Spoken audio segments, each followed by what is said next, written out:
अस्सलाम वालेकुम वरहमतुल्लाहि वबरकातुहू। नहमदु व नसल्ली अला रसूलिल करीम, अम्मा बाद। आऊज़ु बिल्लाहि मिनश शैतानिर रजीम, बिस्मिल्लाहिर रहमानिर रहीम। रब्बि इश्रह ली सदरी व यस्सिर ली अमरी वहलुल उक़दतम मिन लिसानी यफ़क़हू क़ौली। अल्लाहुम्मा ज़िदना इल्मा, अल्लाहुम्मा इन्ना असअलुका इल्मन नाफ़िआ व अमलन मुतक़ब्बला व रिज़्क़न तय्यिबा व क़ल्बन ख़ाशिआ। रब्बि यस्सिर व ला तुअस्सिर व तम्मिम बिल खैर, आमीन या रब्बल आलमीन। अस्सलाम तो वालेकुम। वालेकुम अस्सलाम वरहमतुल्लाह। माँ दीनुका के सिलसिले का आज हमारा 7वां लेक्चर है। और आज के लेक्चर का जो टॉपिक है, जो उन्वान है, वो है वरासत।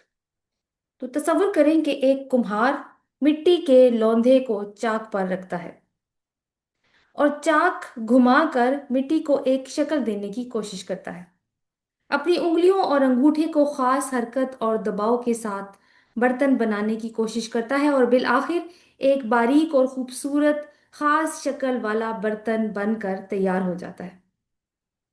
वालिदैन भी कुम्हार ही की तरह होते हैं। वो बच्चे को सिर्फ नसीहतें नहीं करते, बल्कि कच्ची मिट्टी की तरह एक खास शक्ल में तराशते हैं, इसका एक खास नजरिया बनाते हैं, जिसको हम वर्ल्ड व्यू कहते हैं। वैसे हमारा पहला लेसन भी वर्ल्ड व्यू के मुतालिक था, लेकिन इसको कुछ मजीद एक्सप्लोर करेंगे आज। हमने ये वहां पे देखा था कि वर्ल्ड व्यू वो ऐनक है जिसे पहनकर इंसान इस कायनात, अपनी जात और अपने इर्द गिर्द होने वाले वाकयात को देखता है और समझता है। ये मालूमात इकट्ठी करने का नाम नहीं है, बल्कि इन मालूमात को परखने का एक पैमाना है। जब बच्चा पैदा होता है तो इसका जहन साफ शफाफ स्लेट की तरह होता है। वालिदैन इस स्लेट पर पहला नक्श उभारते हैं। अगर वालिदैन बच्चे को ये दिखाएं कि ये दुनिया एक मादी खेल है, ज्यादा से ज्यादा सामान्य जिंदगी जमा करना ही इंसान का मकसद है, तो बच्चे का वर्ल्ड व्यू मादा परस्ती या मटीरियलिज्म होगा, और यही उसके लिए कामयाबी का मयार होगा। और दूसरी तरफ, अगर किसी और घर में वालिदैन बच्चे के जहन में ये नक्श बिठाते हैं कि हमारा ताल्लुक इस मिट्टी से ज्यादा या इस मादे से ज्यादा मादा तख्लीक करने वाले के साथ है, और हम यहाँ इत्तफाकन नहीं आ गए, बल्कि एक खास मकसद के तहत भेजे गए हैं, और मटीरियल कम भी हो, इवन ना भी हो, फिर भी तुम एक कामयाब इंसान हो सकते हो, तो अब बच्चे को एक और तरह की ऐनक लगेगी, जिससे वो दुनिया को और अपने आप को इसमें प्लेस करके देखेगा। एक मिसाल से इस कॉन्सेप्ट को समझते हैं। दो बच्चे एक ही बाग में जाते हैं। मादी वर्ल्ड व्यू वाला बच्चा फूल देखकर सोचेगा, कितना खूबसूरत है, चलो तोड़ लेता हूँ। और दूसरा बच्चा जिसका वर्ल्ड व्यू मादी नहीं है, वो फूल की खूबसूरती देखकर सोचेगा कि मेरे रब ने इसे कितना खूबसूरत बनाया है, और ये बाग की खूबसूरती में इजाफा कर रहा है। इस मिसाल को अपने बच्चों में आमतौर पर देखा जा सकता है। तो कहने का मतलब है कि वालिदैन बच्चे को ये नहीं बताते कि क्या देखना है, बल्कि वो समझाते हैं कि कैसे देखना है।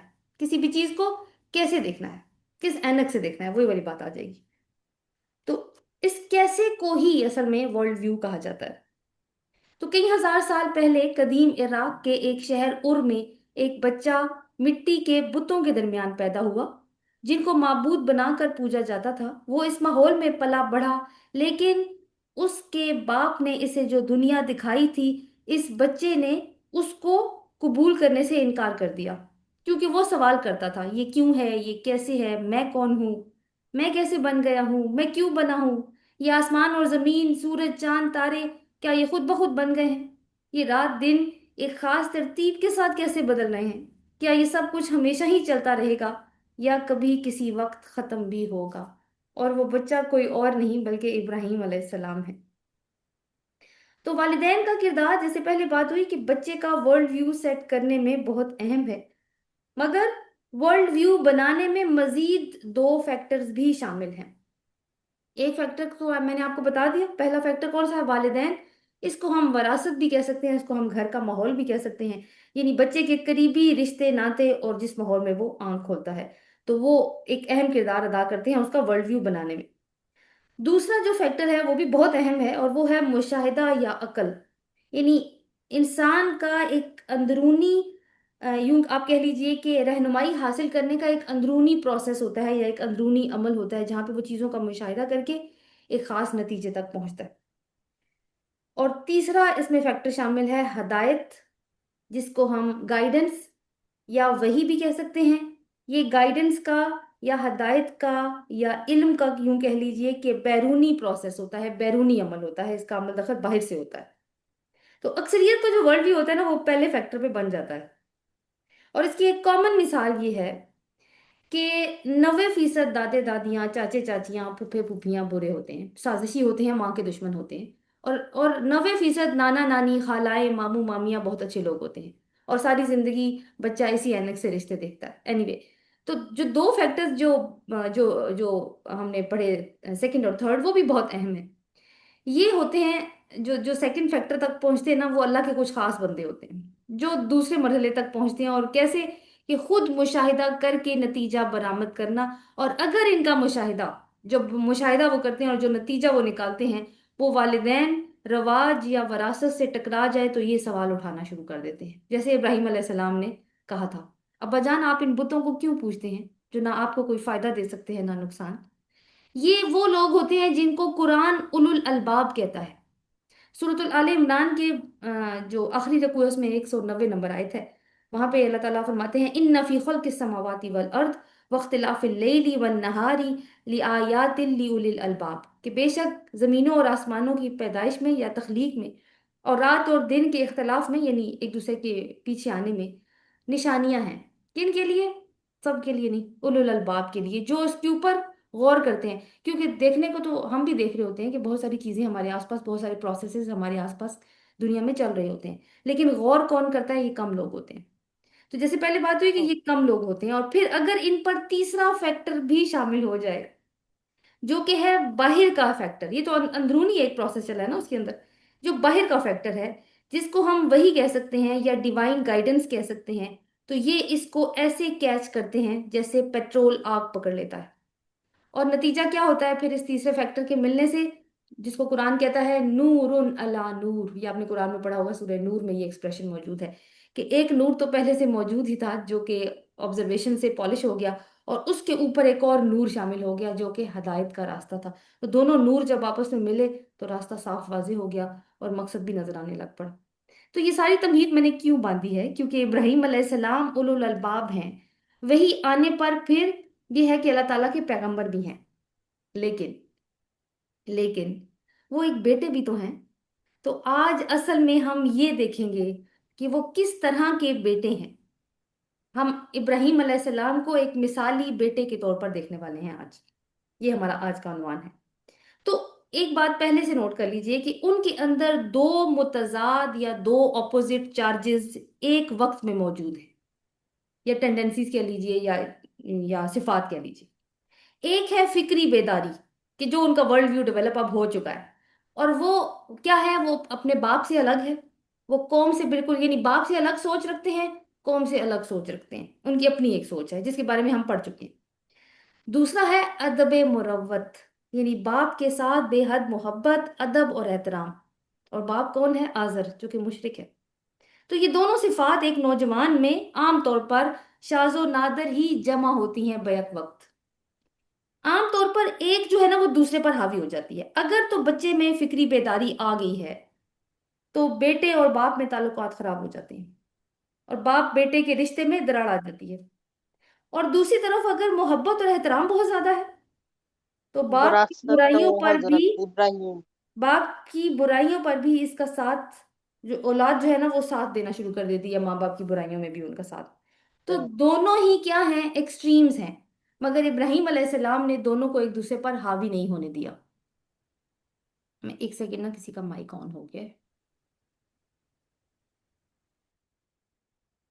جی، تو آئی ہوپ کہ یہ پوائنٹ کلیئر ہو گیا ہوگا کہ دو صفات ہیں ابراہیم علیہ السلام کے اندر، ایک تو ان کا جو کریکٹ ورلڈ ویو ہے اس کی وجہ سے ان کی سوچ اب باقی یعنی اپنے گھر سے بھی اور اپنے معاشرے سے بھی الگ ہو چکی ہے، اور ان کے اندر کون سی سوچ آ گئی ہے؟ وہ توحید والا ورلڈ ویو آ چکا ہے، لیکن وہ ایک مشرک گھر میں پیدا ہوئے ہیں، اور کیا ہے کہ ان کا باپ ایک مشرک ہے۔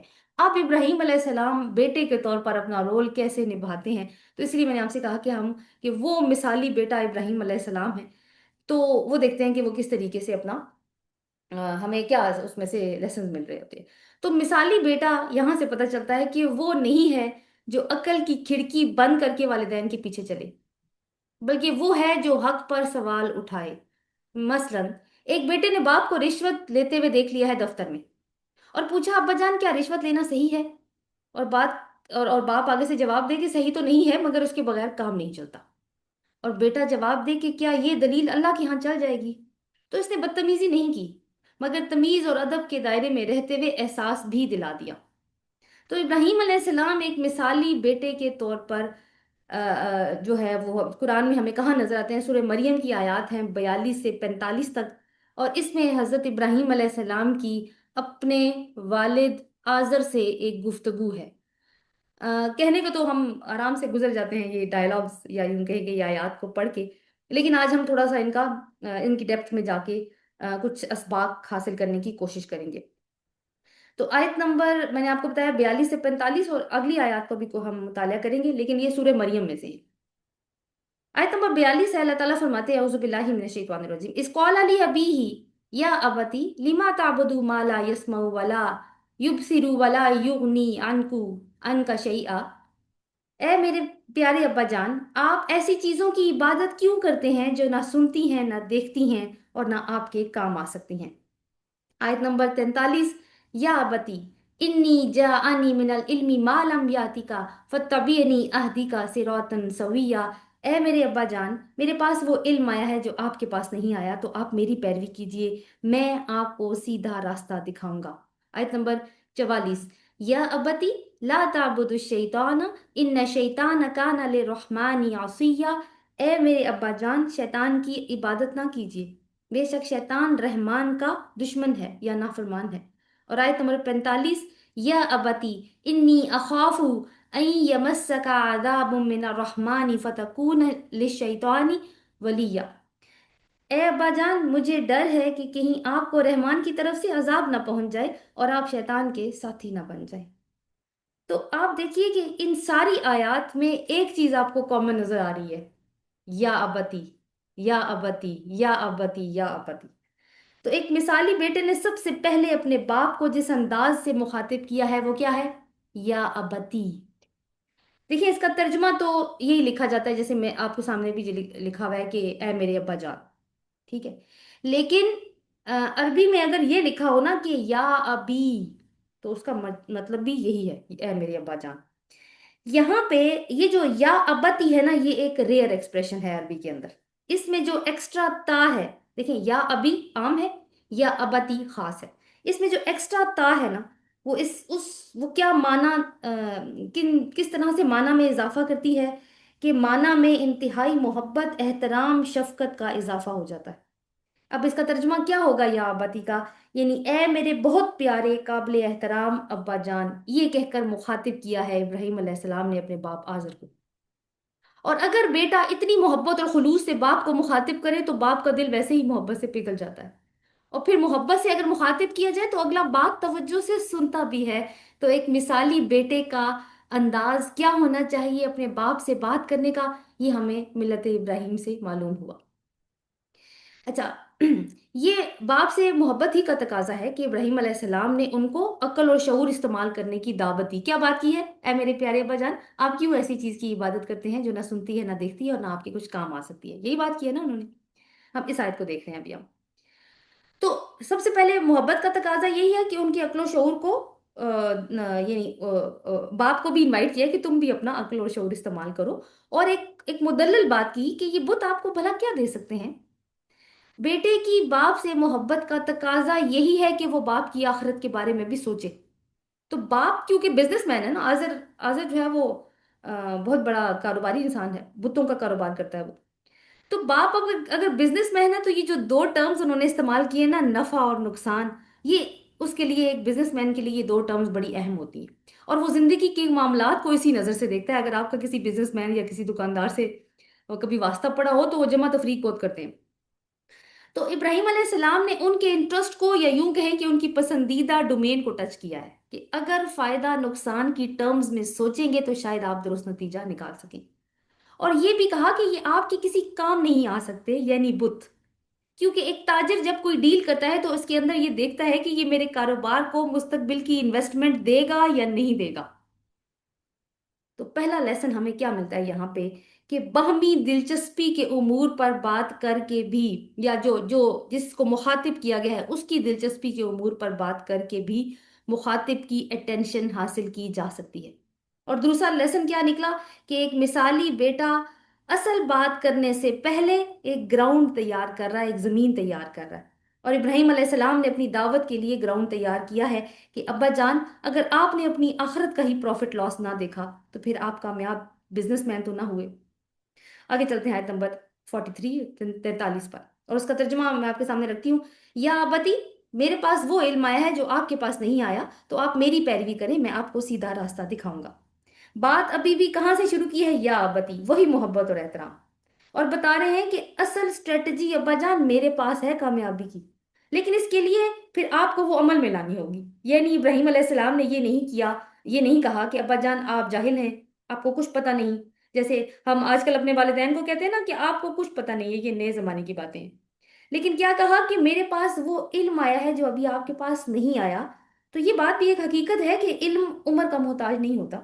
خیر، ابراہیم علیہ السلام نے کوئی اپنی سپیریورٹی نہیں دکھائی، نہیں جتلائی اپنے ابا جان کے سامنے، باپ کو شرمندہ نہیں کیا، اس کی ایگو پر اٹیک نہیں کیا۔ ابراہیم علیہ السلام وے فارورڈ بتا رہے ہیں اس کو۔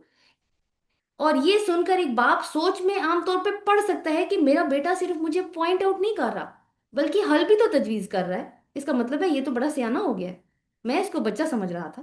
یعنی ایک نفسیاتی اثر ہوگا تو باپ مزید توجہ سے بات سنے گا۔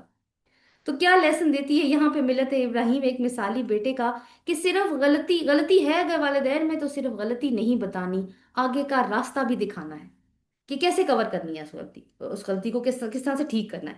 یعنی حکمت سے بات کرنی ہے، انسلٹ نہیں کرنی، خیر خواہی کا احساس دلانا ہے، نپے تلے الفاظ کے انتخاب کے ساتھ، اور ساتھ ایک اور چیز نہیں بھولنی، محبت اور احترام۔ یا ابتی، ٹھیک ہے۔ آیت نمبر 44، آگے اس کا ترجمہ دیکھ لیں۔ یا ابتی، شیطان کی عبادت نہ کیجیے، بے شک شیطان رحمان کا دشمن ہے۔ تو یہاں پر اصل میں ابراہیم علیہ السلام نے گفتگو کو اگلے لیول پر لے جاتے ہوئے کہا ہے کہ آپ کا عبادت کا سورس غلط ہے۔ یہ اصل نقطہ ہے جو وہ کہنا چاہ رہے ہیں، مگر ہم کیا چیک کر رہے ہیں یہاں پہ کہنے کا انداز۔ یہ نہیں کہ آپ پتھروں کو پوج رہے ہیں اور یہ شرک ہے اور آپ مشرک ہیں، بلکہ یہ بتایا ہے کہ ہر غلط عبادت کے پیچھے اصل انفلوئنس شیطان کا ہوتا ہے۔ یعنی مسئلہ ڈائریکشن گم ہونے کا ہے آپ کا، صرف بت نہیں ہے آپ کا مسئلہ۔ تو ابراہیم علیہ السلام نے اپنے باپ کی نیت پر حملہ نہیں کیا بلکہ روٹ کاز بتائی کہ گویا آپ برے انسان نہیں ہیں ابا جان، مگر شیطان نے آپ کو ورگلا لیا ہے۔ اور ساتھ یہ بھی کہ لفظ اللہ استعمال نہیں کیا، رحمان یعنی اللہ کی صفت کو لے کر آئے ہیں یہاں پہ۔ تو اس کا کیا مطلب ہے کہ گویا وہ بتا رہے ہیں کہ میں جس راستے کی دعوت آپ کو دے رہا ہوں وہ تو اس ہستی کا راستہ ہے جو ہر دم سمندر کی طغیانی کی طرح رحم کرتی ہے اور رحم کرنے کو تیار ہے، اور یہ اسی کی مہربانی ہے کہ آزر ابھی ایک اچھی دنیاوی زندگی جی رہا ہے۔ تو ابراہیم علیہ السلام نے اپنے باپ کو اللہ کی رحمانیت کا ذکر کر کے اس کے دل میں اللہ کی محبت جگانے کی کوشش کی ہے کہ اس کا دروازہ ہمیشہ کھلا ہے، کوئی بھی پلٹ کے داخل ہونا چاہے، غلطیاں کر کے بھی پلٹ کے داخل ہونا چاہے تو اس کا دروازہ کھلا ہے، وہ انسان کا استقبال کرتا ہے۔ شیطان اور رحمان کا کمپیرزن یا تقابل دے کر بھی کنونس کیا کہ ایک دشمن کا راستہ ہے اور ایک رحمان کا راستہ ہے۔ تو ابراہیم علیہ السلام نے باپ کو نہیں بلکہ شیطان کو دشمن کہا۔ تو یہاں سے ہمیں کیا سبق ملتا ہے کہ ایک مثالی بیٹا باپ کو صرف کنفرنٹ نہیں کرتا بلکہ خطرے سے بھی آگاہ کرتا ہے۔ اور دوسری بات یہ ہے کہ صرف یعنی یہ نہیں کہہ رہے کہ آپ برے ہیں بلکہ ان کو یہ بتا رہے ہیں کہ اس میں کچھ خوف ہے، تو آپ خوف کا بھی احساس کیجیے۔ اور ایک تاجر کو جب ایک خوف کا احساس دلایا جائے تو وہ کیا کرتا ہے کہ وہ اس چیز کو غور سے سنتا ہے، کنسیڈر کرتا ہے اس بات کو۔ تو وہ یعنی باپ کے جو ابراہیم علیہ السلام ہیں وہ کیا کر رہے ہیں کہ باپ برہم بھی ہو سکتا ہے آگے سے، تو جو مثالی بیٹا ہے وہ باپ کے برہم ہونے کے ڈر سے حق نہیں چھپاتا۔ عام طور پہ یہی ہوتا ہے نا کہ ابو ناراض ہو جائیں گے ہم یہ بات نہیں کہتے، عام طور پہ یہی ہوتا ہے۔ لیکن ایک مثالی بیٹا وہ اس ڈر سے کہ وہ ناراض ہو جائے گا حق نہیں چھپا رہا۔ پھر یہ ہے کہ ایک مثالی بیٹا غلطی کو آئیڈینٹیفائی کرتا ہے مگر شخصیت پر حملہ نہیں کرتا۔ باپ غلط ہے مگر لہجہ پھر بھی احترام اور محبت بھرا ہے۔ اور ایک مثالی بیٹا اپنے باپ کو اپنا دشمن نہیں سمجھتا کیونکہ وہ شیطان کے کردار سے واقف ہے۔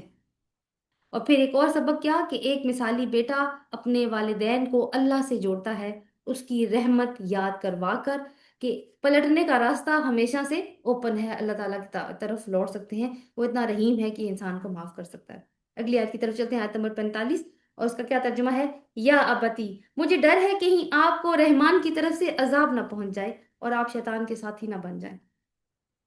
तो गुफ्तगू जो है ना वो आप देखें कि स्टेप बाय स्टेप एक तरतीब में आगे चल रही है, और अब फाइनली इब्राहिम अलैहिस्सलाम अपने बाप को बता रहे हैं कि गोया अब्बा जान, ये सिर्फ एक इंटेलेक्चुअल गलती नहीं है, इस रास्ते का एक खतरनाक अंजाम है और वो है अजाब और शैतान का साथी होना।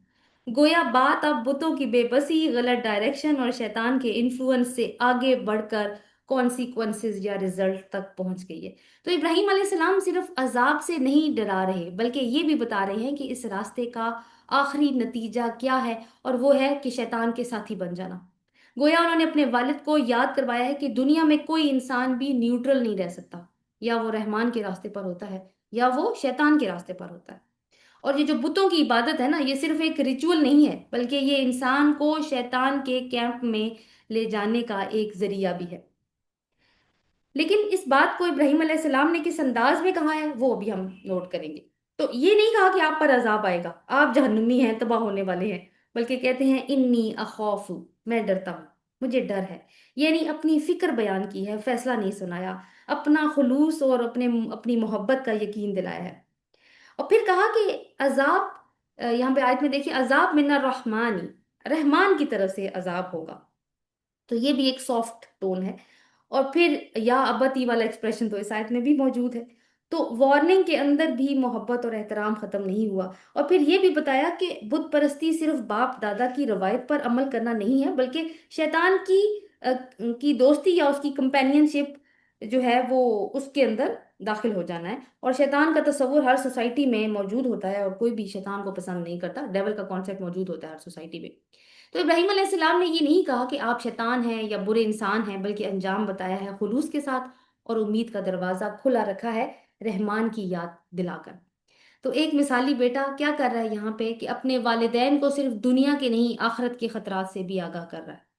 वो बुराई से नफरत तो करता है अगर वो वालिदैन में मौजूद है, लेकिन वालिदैन से नफरत नहीं करता। हकीकी मोहब्बत इंसान को खामोश नहीं रहने देती जब सामने वाला तबाही की तरफ जा रहा हो। वालिदैन का एहतराम अपनी जगह, मगर हक को बातिल मिक्स नहीं होगा, ये भी एक रियलिटी है। एक मिसाली बेटा आखिरत के नुकसान को दुनियावी नाराजगी से बड़ा समझता है। तो ये बात हम पहले भी डिस्कस कर चुके हैं, लेकिन यहाँ से भी ये पॉइंट निकल आता है। उसके बाद क्या हुआ। यानी बाप, सूरह मरियम की आयत नंबर 46 आपकी स्क्रीन के सामने खुली हुई है। बाप नहीं माना, बहुत बुरा भला कहा, धमकी दी और घर से निकाल दिया। सूरह मरियम आयत नंबर 46, कौला अरागिबुन अंत अन आलिहती या इब्राहिम ला इन लम तंतही ला अर्जुमन्नका वहजुरनी मलिया। और उसने कहा, इब्राहिम क्या तू मेरे माबूदों से बरगश्ता हो गया है? अगर तुम बाज ना आए तो मैं तुम्हें संसार कर दूंगा और तू हमेशा के लिए मुझसे दूर हो जा। यानी मार देने की धमकी दी और घर से निकाल दिया। गुस्से वाला जवाब बगैर किसी दलील के। कोई सवाल, इतनी डिस्कशन की है ना पीछे, कोई सवाल नहीं पूछा, कोई डिस्कशन नहीं की, बस फैसला सुना दिया। हम ये सारी बातचीत जो इब्राहिम अलैहिस्सलाम की अभी सुन रहे थे एक मिसाली बेटे के तौर पर, कि अपने बाप को जो हक की दावत दे रहा था, तो उसके अंदाज से ये हमें यानी ये यकीन होने लगता है कि वालिद तो अब माना कि तब माना, मगर ऐसा नहीं हुआ। और ये हकीकत है कि ऐसा नहीं भी होता, मोस्ट केसेस में ऐसा नहीं होता।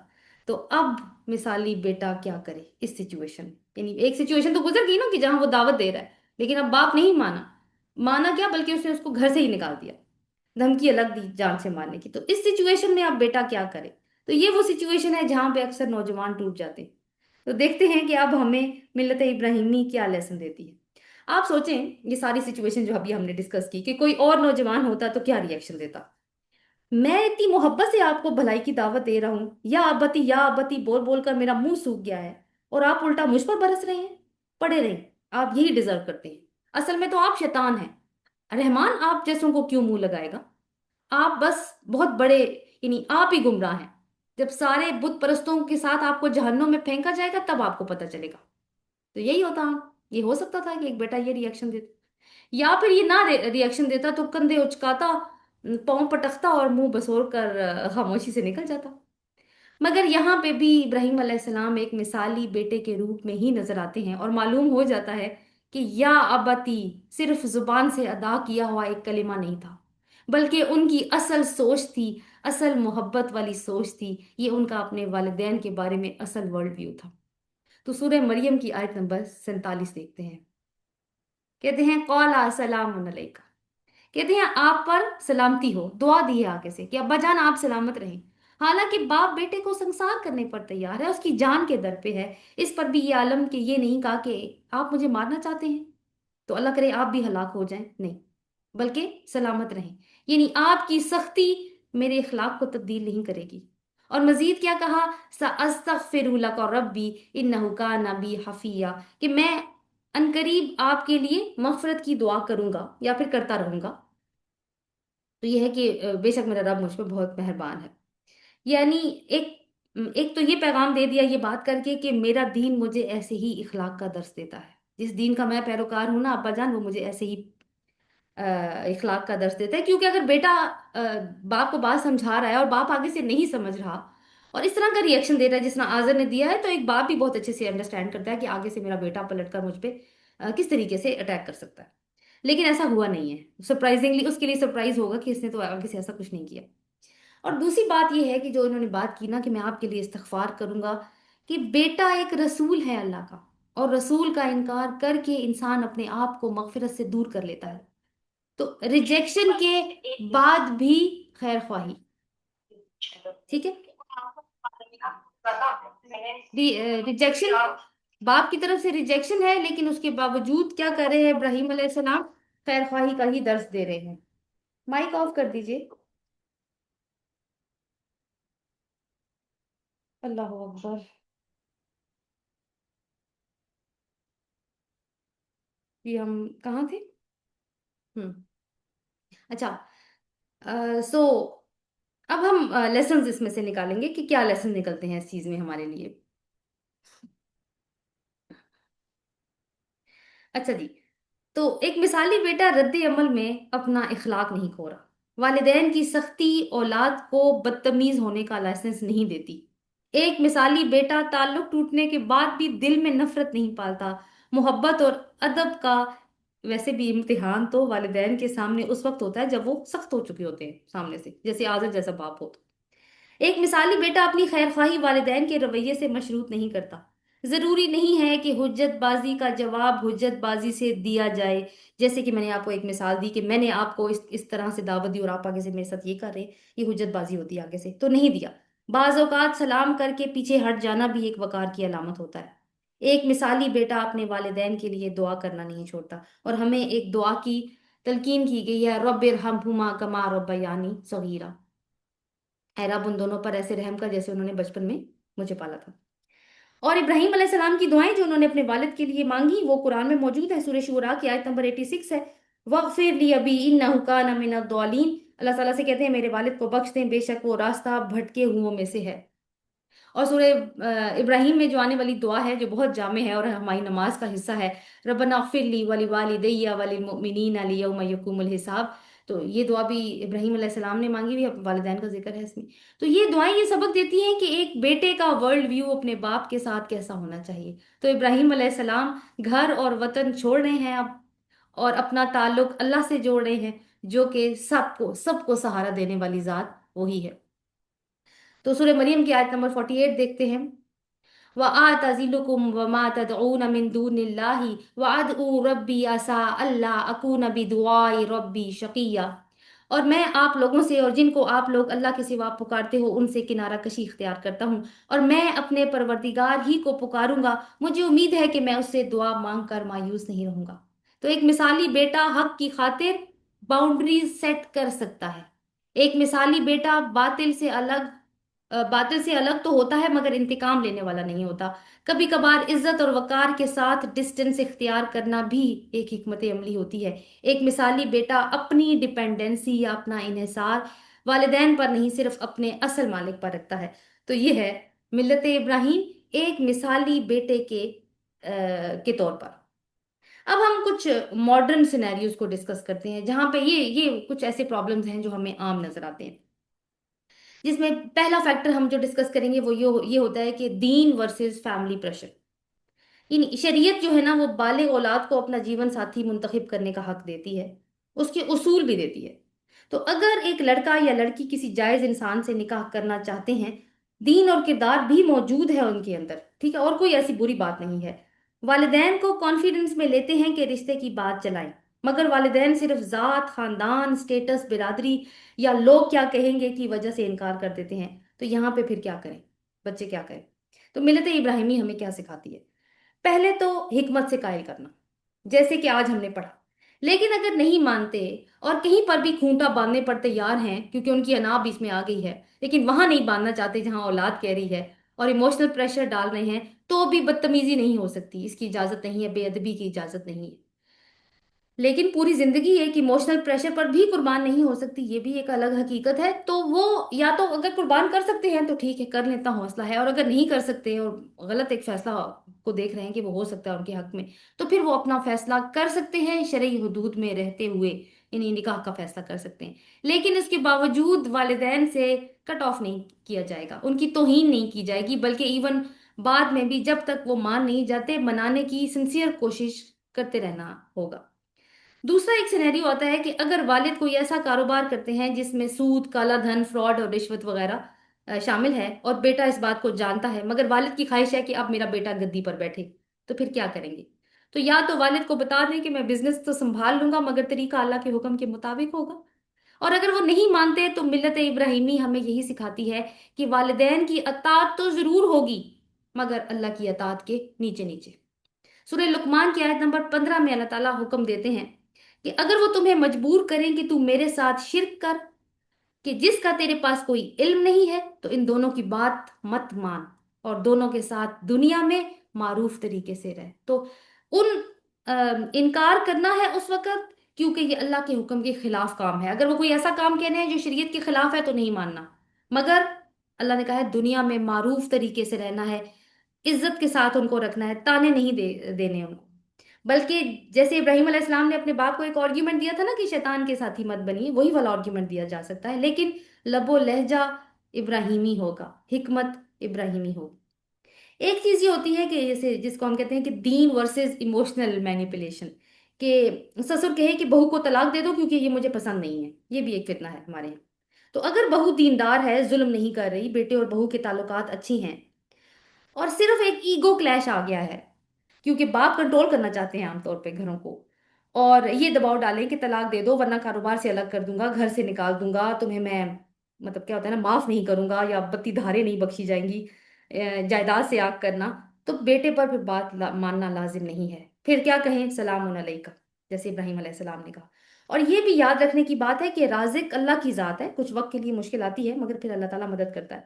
नरमी से इनकार करना ही मुनासिब होगा यहाँ पे। और वैसे ये एक जुल्म वाली कैफियत होगी इस जो सिचुएशन में बीवी को तलाक दे देना, क्योंकि बाप ऐसा चाहता है। और ईमान का तकाजा क्या है कि किसी पे भी जुल्म नहीं किया जाएगा बल्कि इंसाफ किया जाएगा। ये तो उम्मत मुस्लिमा को उनका जो मकसद है उसकी उसमें ये चीज शामिल है। इसके अलावा मजीद कॉन्फ्लिक्ट्स में जैसे करियर चॉइस हो सकती है, या लड़की हिजाब करना चाहती है, घर अपोज करता है, कोई नौजवान दीन की तरफ आना चाहता है, फैमिली प्रेशराइज कर रही है, तो हल जो है वो इब्राहिमी तरीके में मौजूद है। एक ये होता है कि हक वर्सेस ताल्लुक, यानी अगर बहू वाकई जुल्म कर रही है, सास ससुर से बदतमीजी करती है, पैसा उड़ाती है शोहर का, शोहर से के साथ बदमिजाज है, घर का निजाम उसने खराब करके रखा हुआ है, बच्चों की तरबियत पे बुरा असर पड़ रहा है, यानी घर का माहौल सारा ओवरऑल खराब हो रहा है, तो अब अगर सास ससुर ये मुतालबा करे कि बीवी को तलाक दो, तो फिर अब बेटा क्या करेगा? तो सूरह निसा में उसका एक हल बताता है अल्लाह ताला कि वो 3 स्टेप्स जो अल्लाह ताला बताता है ना, कि सबसे पहले काउंसलिंग, समझाना है, यानी पूरे खुलूस के साथ समझाना है, पूरी एफर्ट लगा के। नहीं मानती तो फिर बेड अलग कर लेना है, और फिर भी नहीं मानती तो फिर थोड़ी सी जिस्मानी सजा भी है उसके अंदर। लेकिन ये है कि वालिदैन फिर भी राय दे सकते हैं, इसमें अपनी मर्जी इंपोज नहीं कर सकते। तो यहाँ पे मिसाली बेटा क्या करेगा कि अपने शोहर होने की जिम्मेदारी भी समझेगा और अपने बेटा होने की जिम्मेदारी भी निभाएगा। फिर जदीद साइकोलॉजी का एक फितना है आजकल, सोशल मीडिया पर एक नया फैशन चल रहा है कि अगर तुम्हारे वालिदैन तुम्हें समझते नहीं हैं, तुम पे दबाव डालते हैं, तुम्हारी पसंद के खिलाफ हैं, तो वो टॉक्सिक हैं, वो जहरीले हैं, उनसे दूर रहो। اپنی مینٹل ہیلتھ بچاؤ. تمہارے ماں باپ تمہیں ایموشنلی ہراس کر رہے ہیں، اور لوگ جو ہیں پھر کیا کرتے ہیں، والدین سے تعلق توڑ لیتے ہیں. تو یہ سب ایک حقیقت ہو سکتی ہے، یہ والدین ایسا کرتے ہیں اس دنیا میں، ایسے بھی ہوتے ہیں. مگر اللہ کا حکم کیا ہے کہ بالوالدین احسان، والدین کے ساتھ احسان کرنا ہے. احسان ہوتا ہے حق سے بڑھ کر دینا. تو سائیکالوجی کا چونکہ دائرہ کار محدود ہوتا ہے اور وہ انفرادیت پسندی پر قائم ہوتی ہے، اور اسلام کا دائرہ کار وسیع ہے، وہ پورے خاندان اور پورے سوشل سٹرکچر کی حفاظت کرتا ہے، اور اسلام کے احکامات حفاظت کرتے ہیں اس کی. تو اگر ٹاکسک کا لیبل لگا کر تعلقات توڑنے لگیں گے تو نسل تباہ ہونی شروع ہو جائے گی. اور اگر والدین ایسے ہی ہیں تو پھر کچھ، جیسے پہلے بات ہوئی کہ کچھ باؤنڈریز سیٹ کی جا سکتی ہیں. ایک ایموشنل ڈسٹینس رکھا جا سکتا ہے لیکن کٹ آف نہیں. یہ اللہ کی طرف سے پھر امتحان سمجھ کر قبول کرنا ہوگا. تو مثالی بیٹے کو پھر ہم نے کیسے دیکھا کہ ایک مثالی بیٹا وہی ہے جو والدین کا ادب بھی قائم رکھے اور حق پر بھی قائم رہنے کی جرت رکھتا ہو. نہ ادب کے نام پر اپنی عقل پر تالے لگائے، نہ حق کے نام پر اخلاق چھوڑے، بلکہ دل میں محبت، زبان میں ادب، اور زندگی میں حق کو قائم رکھے. تو آج بھی یہی سبق ہے کہ ہر تعلق، ہر فیصلہ اور ہر دباؤ میں اصل معیار یہ ہو کہ انسان حق کے قریب ہو رہا ہے یا دور ہو رہا ہے.